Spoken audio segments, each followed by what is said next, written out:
35 tahun ingin berbagi kisah yang tak akan bisa aku lupakan ketika pulang mudik lebaran itu di dalam bus malam. Aku mendapatkan pengalaman indah itu bersama Pak Paiman 50 tahun. Awalnya dia ini ngeselin banget, tetapi siapa sangka setelah malam tiba di dalam bus itu malah menjadi sebuah kisah yang sangat membahagiakanku.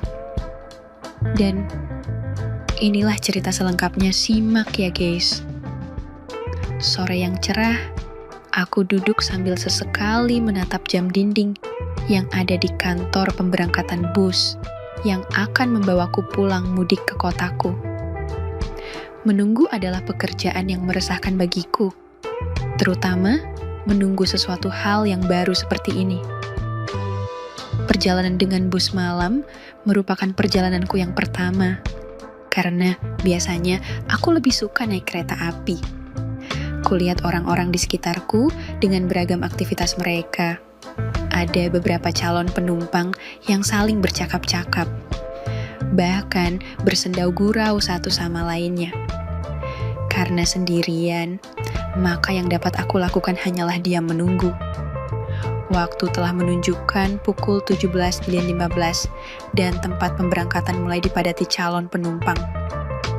Tapi aku tak tahu apakah mereka akan seperjalanan dengan aku atau tidak.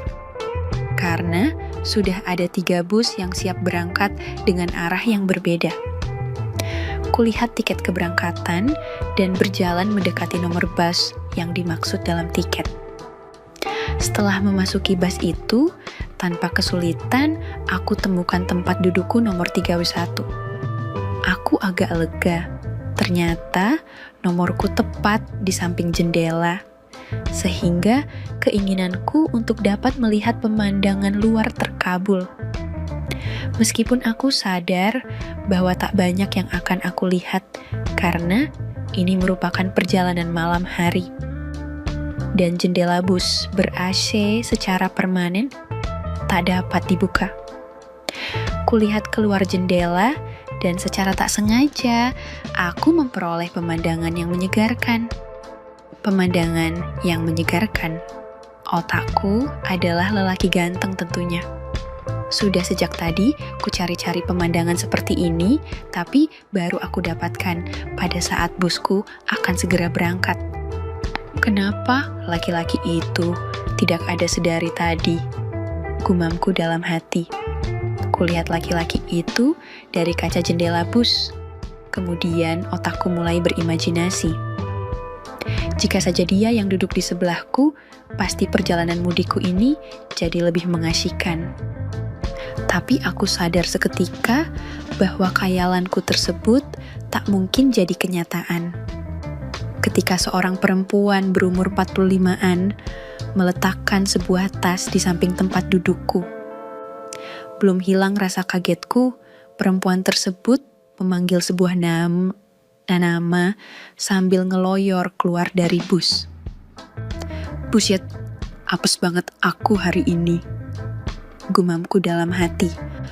Awak bus sudah bersiap-siap untuk memberangkatkan bus dengan memberi peringatan pada calon penumpang agar segera naik. Kulihat di dalam bus juga mulai penuh. Tapi perempuan yang mengagetkanku tadi belum juga menduduki kursinya di sampingku. Bus mulai bergerak, tapi kursi di sampingku masih cuma terisi tas dari perempuan tadi. Aku tak peduli lagi dengan siapapun yang akan duduk di sampingku. Malahan aku berpikiran kalau memang hanya terisi tas itu saja, malah dapat memberiku keleluasan dalam perjalanan ini. Aku akan buat bantal tasnya dan menikmati perjalanan ini dengan tidur nyenyak dengan 2 kursi. Perhatianku sekarang ada pada pemandangan yang muncul di jendela. Tapi tak beberapa lama kemudian, aku dikejutkan dengan suara lelaki yang bersusah payah memindahkan tas di samping tempat dudukku. Kemudian, lelaki tersebut duduk di sebelahku sambil berkata, "Permisi ya Mbak."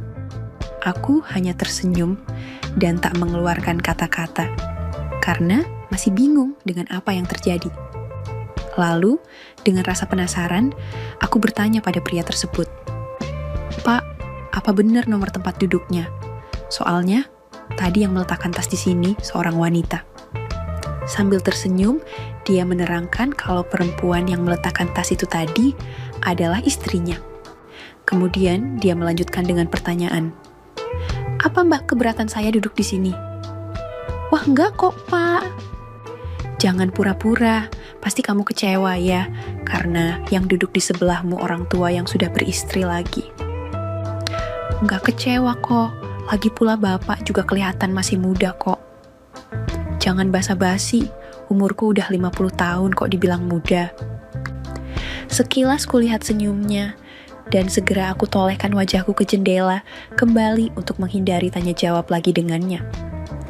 Karena aku merasa malu dengan tanya jawab yang baru saja terjadi. Pemandangan di luar bus mulai gelap dan lampu di dalam bus terang benderang, sehingga terpantullah wajah orang yang duduk di sampingku di jendela kaca. Kuperhatikan dengan serius, tinggi sekitar 160 cm, kulit kuning agak kecoklatan, rambut hitam, wajah lumayan. Tak salah aku tadi kalau bilang dia masih muda, gumamku dalam hati. Setelah sekian lama perjalanan, bus memasuki antrian ke dalam feri. Bus berhenti, sopir dan awak bus turun, diikuti oleh beberapa penumpang yang ingin ke toilet. Aku duduk santai dengan pandangan lurus ke muka dan berusaha memejamkan mata tapi tak berhasil. Ku coba merebahkan kursiku tanpa mengganggu orang di sebelahku yang saat ini lagi asyik membaca majalah. Dalam keadaan bus berhenti, aktivitas yang aku buat-buat dengan berganti-ganti posisi duduk supaya tak bosan. Ternyata tanpa aku sadari mengundang perhatian pria di sampingku itu. "Ngantuk ya?" tanyanya. "Iya, tapi nggak bisa ketidur, Pak." "Masih sore gini kok bisa ngantuk?" "Capek, Pak." Sebenarnya, aku tak menyesal duduk di samping lelaki itu, tapi obrolannya seringkali kurang asyik. Kekuranganku adalah aku sangat kaku dengan orang yang baru aku kenal, terutama lelaki. Kemudian, kami mengobrol panjang lebar dengan berbagai persoalan. Bahkan kami juga sudah saling berkenalan. Sampai tak terasa, kalau bus sudah masuk ke dalam feri. Setelah feri jalan, sopir bus mematikan mesin serta semua lampu bus dan menyilangkan penumpang naik ke feri. Tapi, karena malas keluar, aku berusaha merebahkan tempat dudukku agar bisa tertidur. Pak Paiman bertanya padaku, "Enggak turun, Rin?" "Malas, Pak. Saya mau tidur saja di sini," sahutku. Sekitar 1 jam kemudian, samar-samar dalam tidurku terdengar suara gaduh penumpang yang kembali ke bus. Rupanya feri telah sampai dan bus akan segera melanjutkan perjalanannya. Tapi mataku masih sulit terbuka. Setengah sadar aku bertanya, "Jam berapa sekarang, Pak?" "Baru pukul 21.00. Dengan setengah sadar, aku tegakkan kembali kursiku agar penumpang di belakangku tak terganggu. Bus bergerak keluar dari feri dan dalam 30 menit berbelok ke kanan dan berhenti di sebuah rumah makan. Kali ini, aku segera turun karena sudah lapar sekali. Aku langsung mengambil makanan yang telah disiapkan serta menyerahkan sobekan tiketku pada pegawai yang menghidangkan makanan. Selesai makan aku segera ke toilet, lalu kembali ke bus. Aku merasa segar kembali. Tiba-tiba, aku merasa punggungku ditepuk orang. Aku toleh ke belakang, dan yang aku lihat adalah Pak Palman. "Kalau acara makan kamu cepat sekali, turun duluan, gak nunggu aku," ucapnya tanpa memberiku kesempatan bicara. "Turun duluan saja dapat makan sedikit, apalagi nunggu, Pak. Pasti keburu habis," gurauku untuk menangkis olokannya. Perjalanan berlanjut melewati jalan aspal. Beruntunglah dalam perjalanan ini cenderung sepi. Tapi bila berpapasan dengan truk atau sesama bus, maka salah satunya harus turun dari jalanan aspal. Hal ini membuat bus bergerak ke kiri dan ke kanan. Kali ini, bapak yang duduk di sebelahku itu sangat diam. Tapi, aku tidak tahu apakah dia tidur atau masih terjaga karena lampu di dalam bus dimatikan. Setelah 2 jam berjalan, bus mulai memasuki daerah tanjakan dengan jalan yang berliku-liku. Ketika menikung sopir, tidak mengurangi kecepatan sama sekali. Barang-barang di bawah kursi penumpang mulai berserakan, tak terkecuali sandal dan sepatu penumpang yang dilepas. Aku sama sekali tidak khawatir dengan hal itu, karena sepatuku tidak pernah aku lepas. Tapi tidak bagi pria di sebelahku. Dia kelihatan bingung mencari sandal kanannya yang hilang entah kemana. Aku mencoba menenangkan. Pak, nanti saja dicari. Kalau bus berhenti dan lampunya dinyalakan, pasti ketemu. Bukannya tenang, tapi dia malah marah. Jangan bercanda, ayo bantuin cari. Percuma, gelap pak, gak kelihatan apa-apa jawabku. Belum berusaha sudah nyerah. Bukannya menyerah pak, tapi aku kan tidak ikut punya sandal. Kalau kaki bapak juga bisa dilepas, mungkin juga ikut hilang ya. Hehehe, candaku. Dalam remang-remang, aku lihat dia mendongakkan kepala dan menghentikan pencariannya. Dan dengan cepat, tangannya mencubitku. Untung bisa aku tahan suaraku. Tapi rasa cubitan itu benar-benar sakit. Pak Paiman ganti tersenyum dan tak melepaskannya dan berkata pelan, untung tanganku ini gak bisa dilepas. Kalau bisa pasti sudah merah semua kamu karena cubitannya. Ku pegang tangannya itu sambil memohon, maaf pak, tolong lepaskan nanti aku bantuin. Kalau kamu bohong akan aku cubit lagi ya. Iya. Jawabku sambil menengok ke bagian belakang bus, kalau ada kursi kosong untuk pindah tempat dan menghindarinya tapi tak aku temukan. Cari apa, Rin? Kursi belakang sudah penuh, tinggal sebelah sopir kalau mau pindah, bisiknya di telinga kiriku. Ah, enggak kok, Pak. Ternyata siasatku sudah terbaca. Ayo cepat carikan sandalku sebelum benar-benar hilang. Sebentar, Pak. Masih sakit nih. Jawabku tak mau kalah. Oh, pingin lagi ya? Serunya lagi. Iya. Lalu aku ambil dari saku jaketku senter kecil yang biasa aku bawa dan menyalakannya. Kuarahkan senterku ke sandal kirinya untuk melihat bentuknya. Dengan bantuan senterku, akhirnya terlihat sandal kanannya itu yang terjepit oleh kaki belakang kursinya dan dinding bus. Sudah ketemu ini sandalnya, Pak. Mana? Kejepit di bawah kursi bapak. Dari bawah kursiku tanganku nggak sampai. Coba bapak ambil sendiri, mungkin tangan bapak sampai. Ucapku. Belum selesai penjelasanku, dia sudah membungkuk dan berusaha mencari-cari dengan tangannya. Tapi usahanya gagal.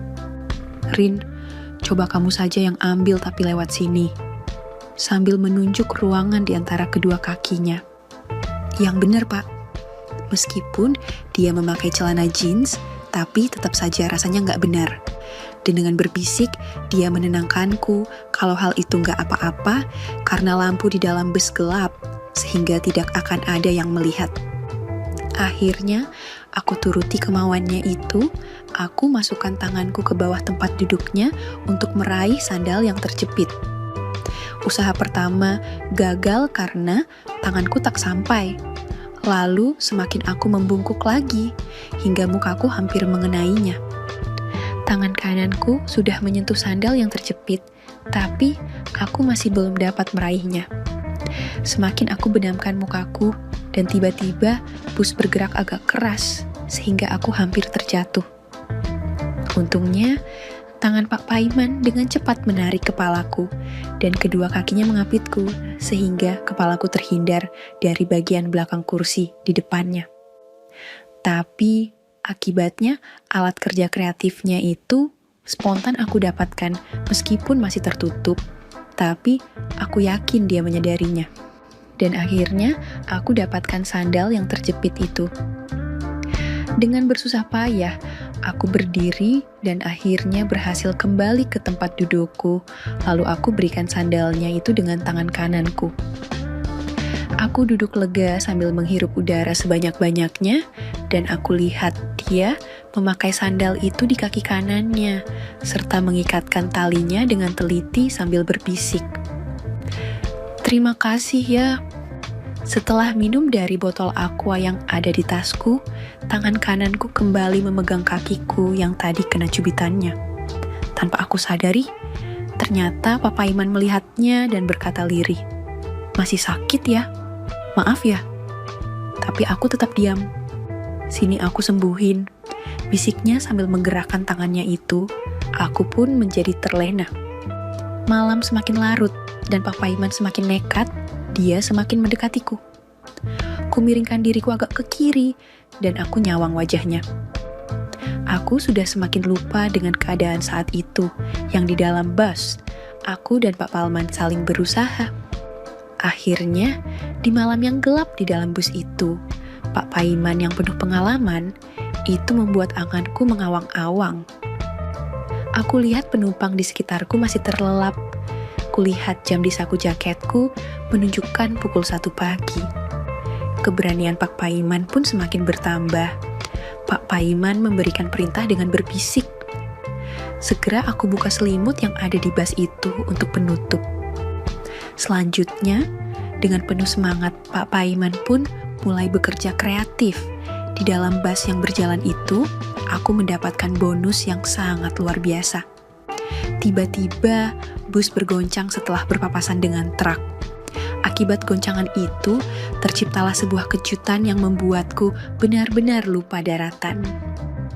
Kerja kreatif Pak Paiman semakin cepat seperti mesin jahit. Asap bas yang dingin tak dapat menahan butiran keringatnya. Kira-kira 15 menit berlalu, ketika aku merasa akan segera memperolehnya, aku pun berbisik. "Sepertinya ini akan segera sampai, Pak." "Bapak ikut ya?" bisiknya seraya berusaha mengejarku. Akhirnya kami berdua pun tiba dengan sempurna secara bersamaan. Berdua, kami menghela napas panjang. Pak Paiman kemudian mengambil beberapa lembar tisu. Setelah selesai bersih-bersih, aku sempat melihat jam di sakuku. Aku lihat pukul 2.51 sebelum akhirnya tertidur pulas. Aku terbangun oleh suara gaduh awak bus serta penumpang yang siap-siap turun. Aku lihat jendela bus sudah terang benderang. Kuambil botol aqua dari tas dan minum sampai tak tersisa isinya. Kupandangi Pak Paiman yang duduk di sebelah kiriku masih tidur dengan raut muka bahagia. Sisa perjalanan, aku perkirakan tinggal 1 jam lagi. "Jam berapa ini, Rin?" tanya Pak Paiman mengagetkanku. "7:30, jawabku. "Nanti kamu ada yang jemput, Rin?" "Tidak ada, Pak. Paling naik ojek saja nanti." "Kamu ikut Bapak saja cari penginapan dulu ya," ucapnya sambil tersenyum penuh harap. Pertanyaan Pak Paiman itu menjadi penutup cerita perjalananku dengan bus ber-AC itu. Jawabanku akan pertanyaannya yang terakhir itu hanyalah anggukan kepalaku saja. Selanjutnya, pasti semuanya tahu apa yang terjadi antara aku dan Pak Paiman yang melanjutkan acara di bus itu di penginapan tamat. Sekali lagi, tidak pernah lupa Mimin ingin mengingatkan bahwa tidak ada maksud untuk merusak moral. Tapi di sini kami selaku admin channel Makyem hanya berbagi pengalaman dari viewer saja yang tentu saja tidak untuk ditiru. Terima kasih sudah mau mendengarkan kisah nyata ini. Ambil baiknya dan buang buruknya dari cerita kisah ini. Semoga hal seperti ini tidak terjadi kepada kita semua, bosku. Dan semoga kita semua dilindungi dari mara bahaya. Amin ya robbal alamin. Terima kasih dan sampai jumpa di cerita selanjutnya. Jangan lupa like, komen, share, dan subscribe. Oh iya, kira-kira kalian semua bosku yang terhormat kepengen kisah-kisah yang seperti apa lagi nih? Tolong berikan komentar-komentar kalian di video ini ya.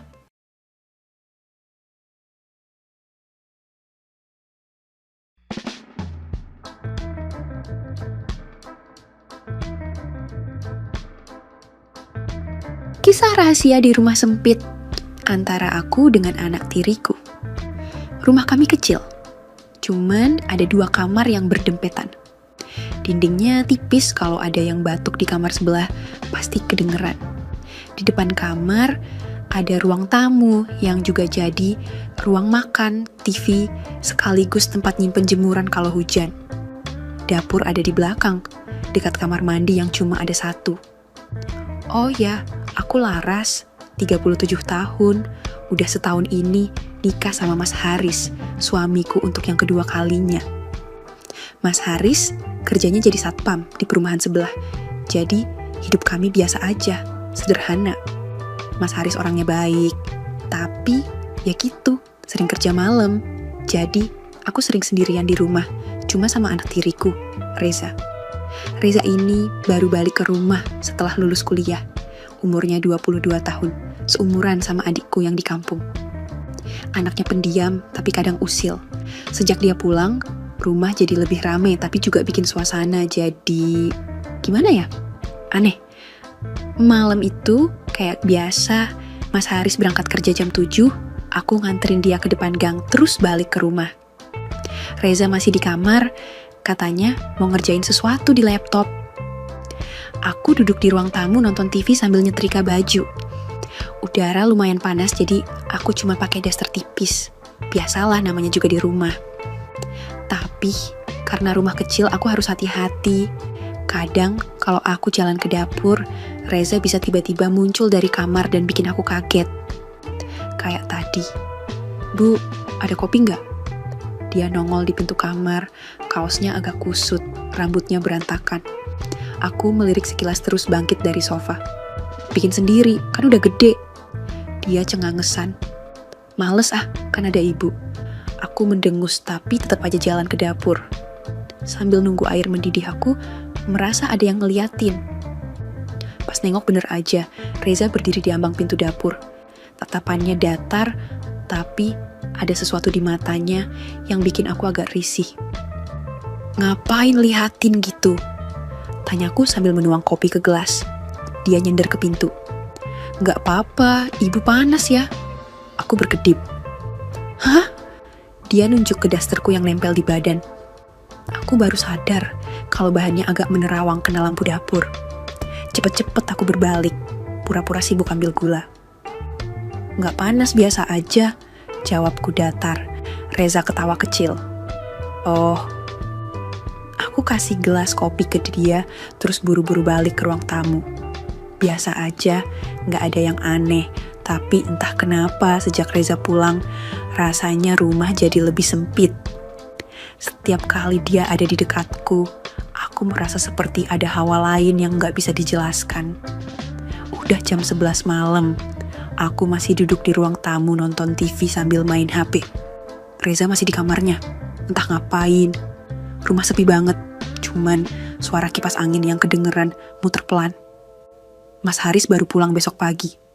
Biasanya aku santai aja kalau sendirian, tapi entah kenapa malam ini rasanya beda. Mungkin gara-gara obrolan tadi di dapur, atau mungkin juga karena sejak Reza pulang. Aku jadi lebih sadar kalau ada laki-laki lain di rumah ini selain suamiku. Aku berdiri, ngulat sebentar terus masuk kamar. Begitu pintuku tutup, aku langsung duduk di kasur, ngelepas karet rambut dan ngacak-ngacak kepalaku biar lebih rileks. Baru mau selonjoran tiba-tiba, "Ciit!" Aku langsung kaku, itu suara apa barusan? Aku nengok ke sudut kamar ke arah lemari tua dekat jendela. Lampu kamar gak begitu terang, tapi aku yakin banget ada sesuatu yang gerak di bawah lemari. Dan pas aku dengar suara itu lagi, aku langsung lompat dari kasur. "Ah, tikus, tikus!" Aku buru-buru naik ke atas kasur, duduk di tengah sambil meluk bantal. Jantungku udah deg-degan gak karuan. Aku paling anti sama tikus, serius. "Reza, Reza!" Aku teriak berharap dia dengar dari kamar sebelah. Gak sampai 5 detik, suara pintu kamarnya kebuka, terus dia muncul di depan pintu kamarku. "Kenapa, Bu?" "Ah, ada tikus di kamar sini." Aku tunjuk ke arah lemari dengan wajah panik. Reza masuk dengan santai, matanya masih kelihatan ngantuk. Mana? Itu di bawah lemari, cepetan cari Gi. Aku meringkuk di kasur, takut banget kalau tiba-tiba tikusnya lari ke arahku. Reza ketawa kecil, tapi tetap jongkok di depan lemari, ngecek ke bawah. Kok nggak ada? Ada tadi, aku dengar suaranya. Ucapku lagi panik banget sumpah. Dia geser-geser lemari dikit, ngetok-ngetok lantai, tapi tetap nggak ada tanda-tanda tikus. Aku masih nggak berani turun dari kasur. Udahlah, mungkin dia udah kabur, kata Reza akhirnya, berdiri sambil ngulet. Aku melotot. Jangan asal, nanti tiba-tiba menongol lagi gimana? Aku nggak bakal bisa tidur tenang. Reza ngelirik aku terus nyender di lemari, dengan tangan disilangkan di dada. Terus maunya gimana? Aku gigit bibir, ragu-ragu mau bilang aku takut tidur sendiri. Duh, malu. Tapi, kalau beneran tikusnya masih ada dan tiba-tiba naik ke kasur pas aku tidur, aku seperti merasa gimana gitu. Lalu Liri bilang, temenin di sini aja sampai aku tidur. Reza ngedip, kayak nggak nyangka aku ngomong gitu. Hah? Serius? Aku mengangguk pelan. Dia senyum dikit, lalu jalan ke arah pintu. Ya udah, aku ambil bantal dulu. Aku nggak nyaut, cuma ngikutin dia dengan tatapan penuh rasa bersalah dan rasa lain yang nggak bisa dijelaskan. Rumah ini kecil, ruangan sempit, tapi malam ini rasanya seperti makin sesak. Ya gitu, awalnya kami nggak ngapa-ngapa, walaupun sekamar. Aku tidur di kasur, Reza tidur di lantai pakai karpet. Singkat cerita, besok malamnya beda dari biasanya. Biasanya kalau Mas Haris kerja malam, rumah ini terasa sepi. Tapi kali ini dia ada di rumah karena jadwal liburnya. Tiba-tiba malam itu Mas Haris ngajak gituan. Aku sebagai istri, mau gak mau, ya harus mau lah. Tapi malam itu aku lupa kalau di kamar sebelah ada Reza. Tapi aku coba nahan pelanin suara juga agak susah. Karena udah kebiasaan mungkin ya. Atau bisa juga jarang dipakai juga. Yang pasti, malam itu aku anggap seolah gak ada siapa-siapa di rumah. Besoknya, aku tetap bersikap seperti biasa. Mas Haris sudah bersiap berangkat kerja untuk shift malam lagi. Aku sibuk di dapur, sementara Reza duduk di meja makan, ngeteh sambil ngemil gorengan. Gak kemana-mana, Za? Tanyaku, menaruh piring di meja. Enggak, males keluar, panas. Jawabnya santai.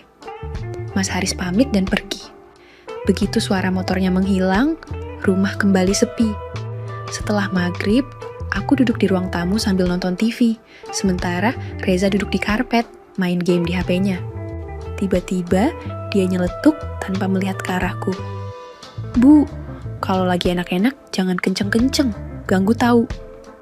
Aku yang lagi nyuap camilan langsung tersedak kecil. Cepat-cepat aku minum air sambil melotot ke arahnya. Apa sih? Dia masih fokus ke HP, tapi sudut bibirnya naik sedikit, senyum iseng. Kemarin kan aku belum tidur. Aku langsung melempar bantal ke pahanya. Ih, dasar anak ini, dengerin yang begituan. Reza ketawa kecil. Dindingnya tipis, Bu, bukan salahku. Aku geleng-geleng, tapi tiba-tiba ide jahil muncul di kepalaku. Aku bersandar di sofa, mendekat sedikit lalu tersenyum menggoda. Kenapa, Za? Iri? Tanyaku pelan. Reza menoleh, matanya menangkap ekspresiku, sejenak suasana terasa aneh. Aku tetap tersenyum. Tapi, aku tahu senyum itu punya arti lain. Sejak malam itu, suasana di rumah jadi beda. Bukan dalam arti yang jelas, tapi lebih ke perasaan yang gak bisa dijelasin. Aku dan Reza masih seperti biasa, ngobrol, bercanda, saling ledek. Tapi ada sesuatu di balik itu yang bikin deg-degan. Aku gak tahu siapa yang mulai duluan. Awalnya mungkin cuma iseng, tapi lama-lama jadi kebiasaan. Contohnya malam ini. Setelah makan malam, aku lagi duduk di sofa, nyender santai sambil nonton TV. Reza duduk di karpet, main game di HP-nya. Lampu ruang tengah agak redup, bikin suasana jadi lebih tenang. Tiba-tiba dia nyeletuk tanpa lihat ke arahku. Bu, kalau tidur jangan sendirian terus, nanti kesepian. Aku ngelirik, mendelik santai. Emang kenapa kalau sendirian? Dia nyengir matanya masih ke HP. Ya siapa tahu butuh temen. Aku ketawa kecil, tapi entah kenapa dada berasa aneh. Dasar bocah. Reza taruh HP-nya, lalu balikin badannya ngadep aku. Masih duduk di bawah. Loh, kan kemarin juga sempet takut gara-gara tikus. Berarti kalau ada teman enak kan? Malam ini lebih sepi dari biasanya. Aku duduk di kamar, lampu sengaja diredupkan. Udara terasa gerah, padahal jendela sedikit terbuka. Aku mencoba fokus nonton drama di HP, tapi pikiranku melayang ke kejadian tadi sore. Setelah kejadian kemarin, suasana di antara aku dan Reza berubah. Ada sesuatu di matanya setiap kali dia lihat aku, dan aku sadar, aku juga mulai melihatnya dengan cara yang berbeda. Aku menghela napas, ini gak boleh, aku harus jaga jarak. Tapi sebelum aku sempat menenangkan diri, suara ketukan pelan terdengar dari pintu. Bu, masih bangun? Suara Reza terdengar pelan dari luar. Aku diam sejenak, ragu mau jawab atau enggak. Tapi entah kenapa, tanganku malah bergerak membuka pintu. Dia berdiri di ambang pintu, masih dengan kaos oblong dan celana pendeknya. Matanya menatapku, ada sedikit ragu di sana, tapi juga sesuatu yang lain. Kenapa? Tanyaku pelan. Dia nggak langsung jawab, tapi langsung masuk ke kamar dan tutup pintu di belakangnya. Aku melangkah mundur sedikit, tapi seperti nggak nolak saat dia mendekat. Ada detik-detik hening di antara kami, hanya napas yang terdengar samar. Bu, suaranya pelan, tapi aku rasa kok gimana gitu. Aku tahu harusnya aku menghentikannya. Aku tahu ini salah. Tapi saat dia makin deket, aku malah kayak nggak bisa gerak lagi. Zah, kamu mau apa? Tanyaku pelan sambil mundur perlahan. Reza terus mendekat. Dia nggak jawab, tapi malah makin mendekat. Aku sudah nggak bisa bicara lagi. Akhirnya, aku nurutin apa maunya Reza. Dan jujur aja, rasanya beda.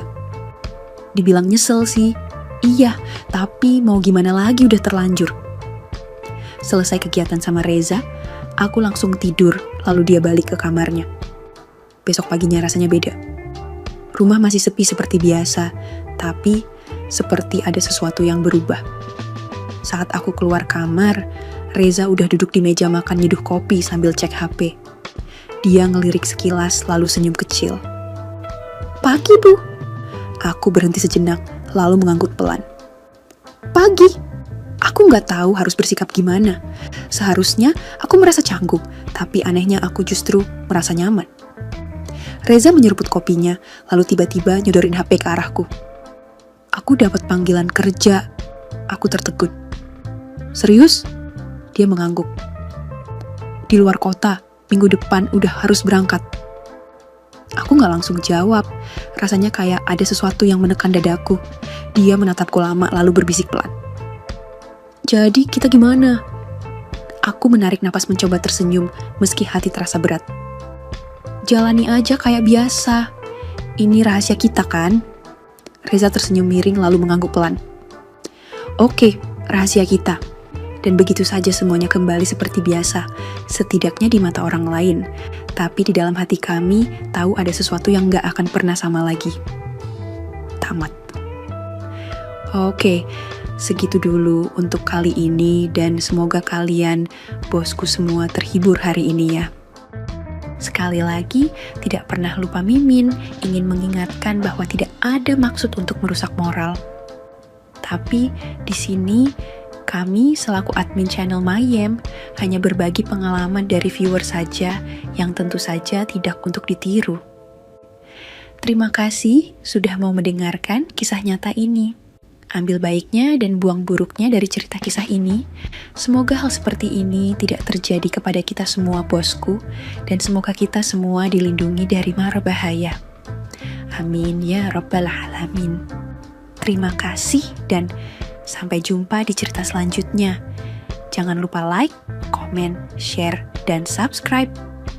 Oh iya, kira-kira kalian semua bosku yang terhormat kepengen kisah-kisah yang seperti apa lagi nih? Tolong berikan komentar-komentar kalian di video ini ya.